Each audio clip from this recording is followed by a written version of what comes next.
Namaskar, welcome to Kalpurush Astrology. I am Dr. Sagar Nyogi. Our today's topic is very interesting. Soil. What are the kinds of soil that we generally see, and how to determine which soil is good for me in VNN Vastu? There is a elaborate description about the soil and how to choose the soil. और जो मिट्टी है उसका जो variety है उसके ऊपर से व्यक्ति का जो जीवन है वो डिपेंड करता है. So today's discussion will completely upon the VNN vastu and soil. So let आइए शुरू करते हैं ईश्वर का नाम लेके आज का ये थोड़ा सा छोटा सा वीडियो.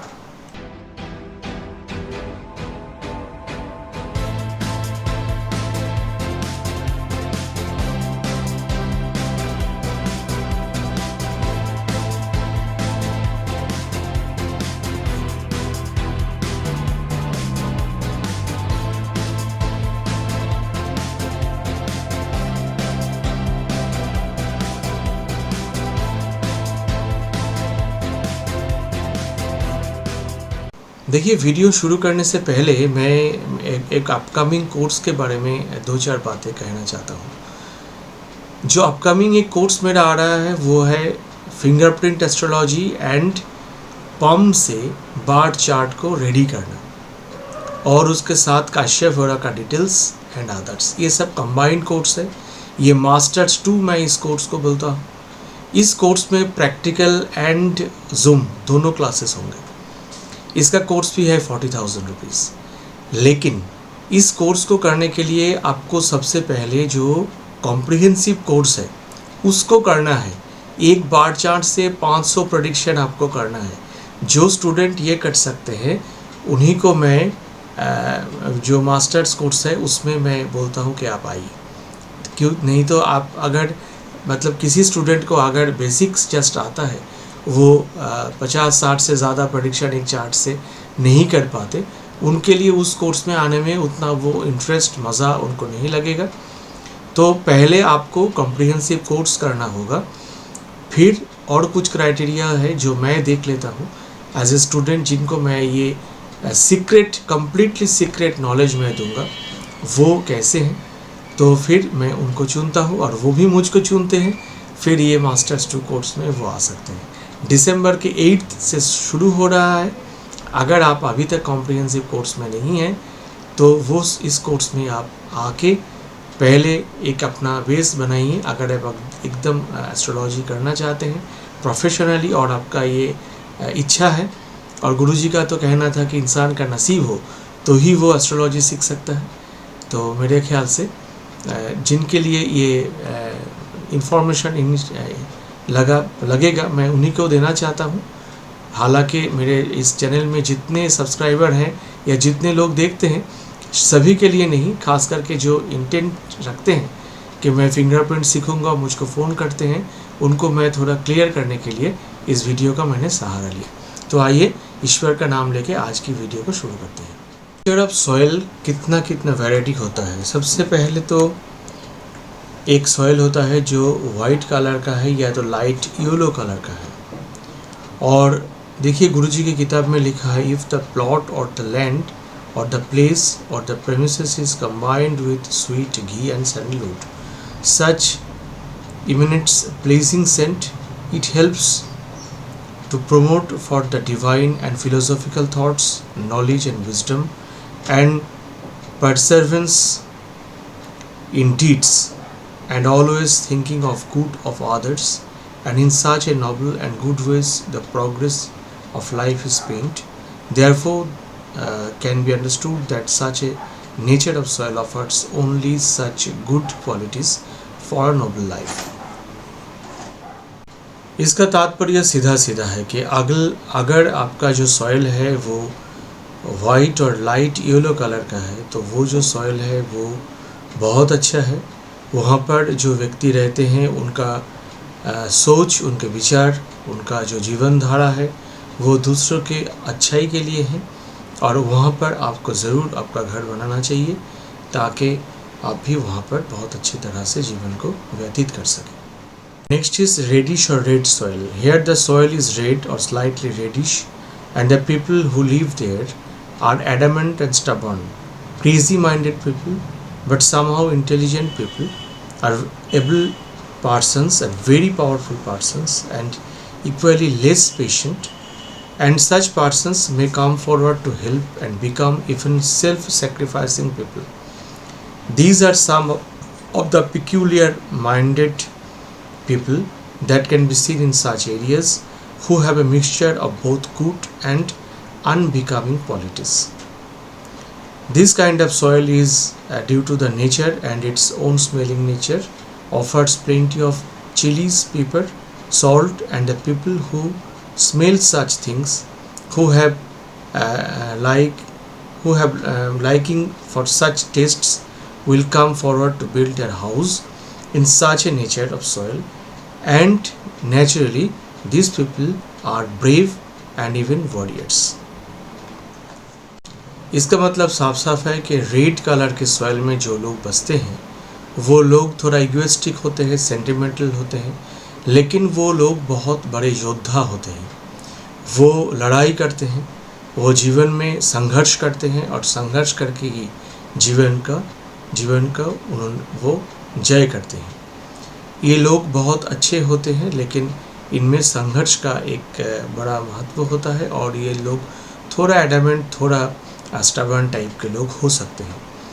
तो मैं आपको देखिए एरिया के नाम से मैं एग्जाम्पल नहीं लेना चाहता, लेकिन आप समझ पा रहे हैं कि कौन से इस जगह में रेडिश सॉइल में कौन सी जगह है दुनिया का, कौन से लोग यहाँ पर रहते हैं, और उनका जो नेचर है वो कैसा है।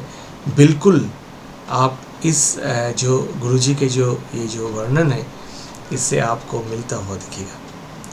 3 नंबर जो सॉइल है, आइए उसमें आते हैं। थर्ड इज येलो और light green soil. The smelling emanating from such soils offers green leaves of many types with smell of honey, and is generally or partly hard land, and this is auspicious. People who lives here are very calculative, generally fond of wide traveling, conduct their business without much effort, and hence find improvements in their deeds. मतलब कि slightly green soil में जो लोग रहते हैं उनका जीवन धारा अच्छा होता है। वो बहुत घूमने फिरने वाले, बहुत आनंद में रहने वाले लोग होते हैं। उनका बिजनेस अच्छा चलता है, और वो बहुत आसानी से अपना जीवन जो है वो व्यतीत करते हैं, और सुख संपत्ति से उनका जीवन चलता है। तो ये बहुत अच्छा माना गया है। Black and blackish soil number 4। This nature of lands offers a lot of tamarind, that is sour taste, salty or salt, a mixture of both, emits sweating smell also. In most of the places, rocks and stones that are found here are not hard but only semi hard, or also called powdered stones or rocks, mounds and burns.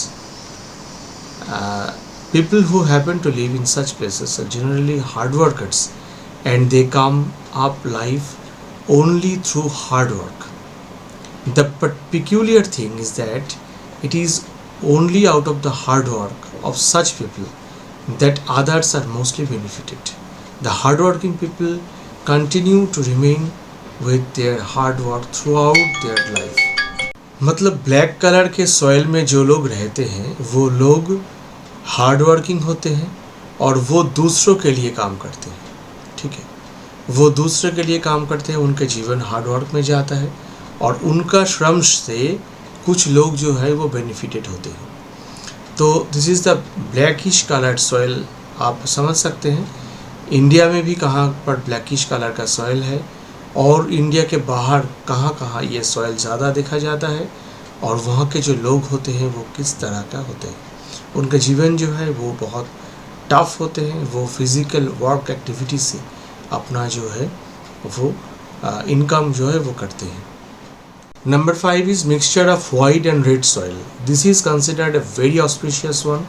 People who live in such lands enjoy great intelligence, strength and power, and combined with such great qualities, they are able to somehow enjoy quite a commanding life. मतलब कि white and red colour का mixture जो soil है वहाँ पर जो लोग रहते हैं, आप समझ सकते हैं, वो बहुत ही ऑस्पिशियस होता है, वो बहुत ही कमांडिंग लाइफ जीते हैं, अच्छे जीवन जीते हैं, और उनका जीवन में बहुत जो प्रतिपत्ति है वो बहुत ज़्यादा होता है. ये बहुत ऑस्पिशियस माना गया है. Number 6 is smelly soil. Another kind of soil is that if such places are excavated or earth is dug, one can find a medium soil, and the smell is something like if you stand near a person who has not taken a bath since a long time and emits a kind of foul smell. It is this kind of smell that can be found while digging or excavating a plot or land or soil. Unfortunately, people who live and inherit such kind of land or soil will never come up life, because whatever they may earn with great hardship, all of them become a waste, being spent for useless things, leading to unnecessary quarrels, mental unhappiness, what is called restlessness of mind, always indulging in enmity, added to these ill-fadedness, daridra, and it can be seen from the above. Such a kind of land or soil is very inauspicious and is not good.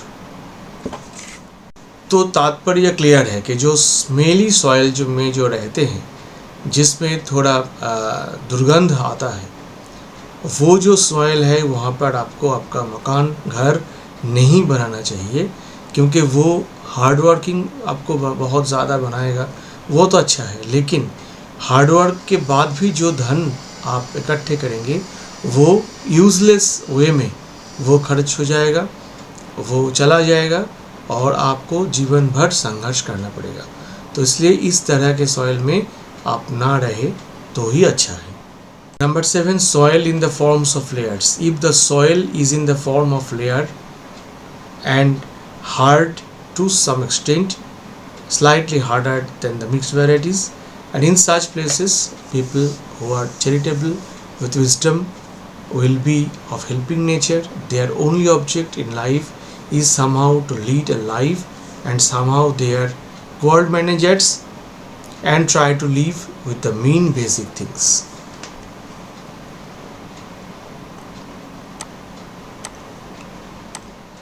तो इस layer की तरह का जो soil है उनमें जो लोग रहते हैं उनका क्वालिटी यहाँ पर वर्णन किया गया है.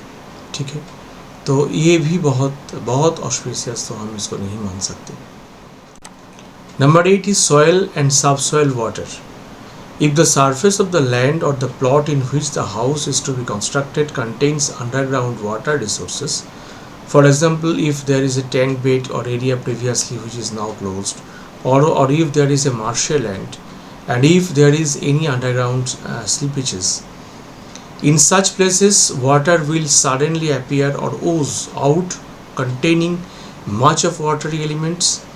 And if houses are constructed in such places, it is said to be that these houses and their incumbents will often suffer from ill health, unhappiness, unnecessary loss of wealth, and even obstacles in the field of learning, knowledge, and education. So the excess amount of water portion is not found suitable or advisable for house constructions, which is not generally an auspicious one. तो आप clearly समझ सकते हैं कि जो मिट्टी को खोदने के बाद अगर एक्सेसिव पानी आ जाता है, ऐसे जैसे हम लोग, मैं कलकत्ता में रहता हूँ, ये समंदर के बहुत पास है, माता गंगा जी इनके कलकत्ता से बहते हैं, तो यहाँ पर मिट्टी खोदने से ही पानी आ जाता है, ये नेचर है. फिर भी अगर मिट्टी खोदने से ज़्यादा पानी आ जाता है, वो पानी के लैंड में रहते हैं, तो उनके लिए भी ये थोड़ा कठिन होता है. उनका जो पैसा है वो बचता कम है, उनके मन में शांति कम हो सकता है, उनको ज़्यादा ट्रैवल करना पड़ सकता है आपके काम के लिए. तो ये भी जो लैंड है ये भी बहुत अच्छा ऐसा माना नहीं गया है. लेकिन हमारा जो ये देश है ये ऐसा देश है जहाँ पर रिवर्स बहुत ज़्यादा है, नदी ज़्यादा है, चारों तरफ लगभग 2-3 तरफ पानी है. तो यहाँ पर हम लोगों में ये देखा जाता है कि अगर मिट्टी खोदते हैं तो पानी आ जाता है। लेकिन ये बहुत ऑस्पिशियस नहीं है, फिर भी आप यहाँ पर घर बनाना ही पड़ सकता है तो बना सकते हैं। लेकिन जहाँ पर आपका मेन बेडरूम हो वहाँ के नीचे, उसके नीचे पानी का कोई आधार टैंकी या पानी का कोई जगह ना हो, ये आपको श्योर करना है। तो उम्मीद है कि आपको ये आज का पूरा सेशन अच्छा लगा, क्योंकि आज हम थोड़ा डिटेल्स में गए थे, जो मिट्टी को कैसे हम सिलेक्ट करें और कौन से मिट्टी में घर बनाने से कैसा होता है। I have tried my best to make the video both in English and in Hindi, but it is difficult to remember all the time that I have to tell everything in both the languages. Still, I have tried. I hope you have understand. Because lots of your queries come that please make the video in English. I have tried to maintain somehow. तो मिलते हैं बहुत जल्द next video में। और मेरा request है कि जो नए हैं इस चैनल में, ये जो प्लेलिस्ट है आरजी राव जी के जो मेन एंड चार्ट डिस्कशन, इस पे ये 71st वीडियो है। इसके पहले भी 70 वीडियो है। तो अगर वो वीडियो को आप देखेंगे तो कुछ नए कुछ इंटरेस्टिंग टॉपिक्स आपको लगेगा। इसी उम्मीद के साथ कि आपका जीवन बहुत अच्छा जाए। ये नवरात्रि का सूचना हो गया है। हमारे कलकत्ता में तो माता दुर्गा का बहुत बड़ा पूजा होता है, ऑल ओवर द वर्ल्ड होता है। सभी लोग इसमें भाग लेते हैं। तो आप सभी को नवरात्रि का और दुर्गा पूजा के शुभकामना के साथ आज की वीडियो को यहीं समाप्त करता हूँ। ओम नमः शिवाय। जय राम कृष्ण।